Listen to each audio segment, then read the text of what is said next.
I find it exciting and ecstatic that this moment is happening, and that for the past 6 months we were actually living and doing it. You know, we were living and doing what we hope that this movement and this mandate is a part of, because you see it absolutely in front of the camera. You see it in the subject matter.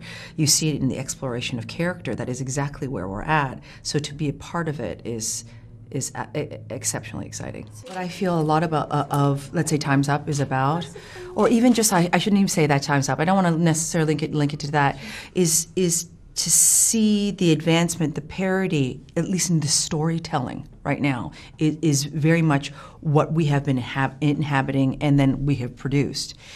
Regarding your question about, have there been questions necessarily about harassment and stuff like that? Not necessarily. I mean, there's always, business practices that everyone is aware of. But I do know that in front and behind the camera, I think particularly behind the camera, there are definite strides to be made in hiring and representation in both diversity and in, gender.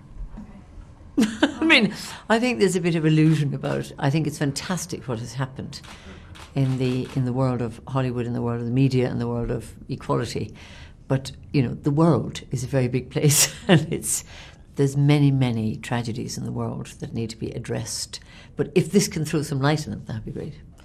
What you need are people at the top, people like women at the top, people of colour at the top, women of colour at the top, so that they can change and influence, because it's great when it's in the cast, but when it's the producers and the writers and that team, when it's behind the camera, I think it goes a lot further. And I think then you get much more real stories that come from a place of people understanding those worlds and those characters rather than speculating upon them.